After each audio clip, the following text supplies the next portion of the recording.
Now, moving on to the subject of patriotism. It turns out that Republicans love their country more than Democrats. That's according to a new Gallup poll. Republicans overwhelmingly say they are proud of their country. Just 36% of Democrats say they are proud to be an American. Now, that number in a free fall since President Biden left office. Gallup's numbers show a dramatic decline in patriotism, especially among Generation Z. Gallup says each generation is less patriotic than the prior generation, and there is a giant canyon between Democrats and Republicans. The divide at 56 percentage points. That's the widest since 2001. Well, joining me now, one of the most patriotic people I know, Lee Greenwood. He's always proud to be an American. He's also going to be President Trump's guest on July 3rd in Des Moines, Iowa, kicking off our nation's 250th birthday celebration. Lee, good to have you with us. And real quick here, I'm just curious, what do you make of those numbers from Gallup? That's a little shocking, to tell you the truth. Anybody would say they're not proud of America is just stupid. We travel an awful lot, Todd, as I know you probably do, and when you go to another country, you realize what the world is and how big it is. I know we get a little bit. This is like the most important country in the world. It may not be the most important, but it is the most free. And for people to say that they are not patriotic, they don't love this country, well, I suggest you go somewhere else. And those percentage numbers, by the way, when I see them grow, 36% to what 68, something like that percent of now Republicans are more proud.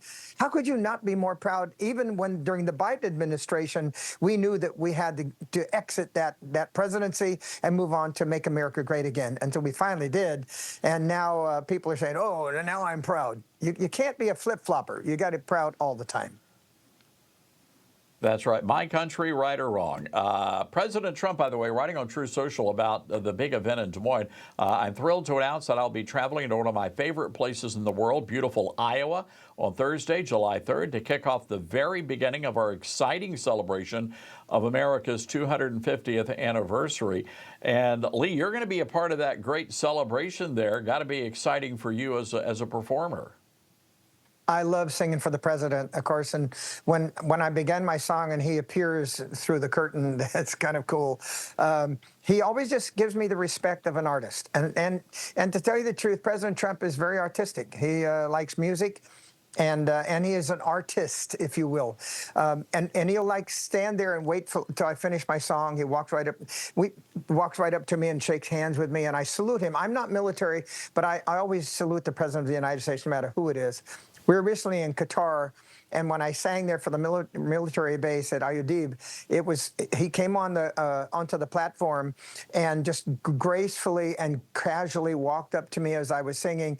It's so friendly. It's not like he's like people say, oh, he's a king. He's the president of the United States, but he's also a human being and a great American and a patriot. So I just love his manner. I love this fact that he has so much energy. And I love the fact that he loves music. Oh, no doubt about that. And he's a huge fan of yours. Monica Crowley heading up the America 250 celebration for the entire year. Lee, what does that look like? And what do you think we Americans ought to be thinking about as we go into this huge anniversary year for our nation? Well, we don't want to pass on 249. I mean, every anniversary is important. Right. People have said before, one generation, we can lose this republic. Every generation has to realize the sacrifice. The military always has the sacrifice. It's nice to go, ta-da, here we're at 249. But we're looking forward to 250 because as a milestone, I believe it signifies to the rest of the world, we are here to stay. And when you're in another country, people are curious whether or not we are here to stay. I think people have to also remember how we got started. This country got started not to escape religion. They came here to get away from the bonds and shackles of the King of England. And when we came here, we brought our religion. You probably noticed that the president endorsed a Bible back in 2016, and that was the God Bless the USA Bible. Well, there's a new version out this week to signify and honor July 4th celebration. It's called GodBlessUSABible.com. This is the Patriot edition. It is red and blue with white embossed on it, and it's only available for 1,000 copies. By the time this interview is probably over, they'll be sold out. Go to GodBlessUSABible.com quickly and get this. King James Version of the Holy Bible. It has the Constitution, the Declaration of Independence, the Bill of Rights, and the Pledge of Allegiance in it, and my handwritten version of my song, God Bless the USA. 1,000 copies, that's it. Go get one now. GodBlessUSABible.com. All right. Lee, it's a great Bible. I have one myself, and well done. And look, have a great time. A lot of people are going to be watching you on Newsmax tomorrow. Thanks, Lee. Thank you. I'll be enjoying seeing you from Iowa.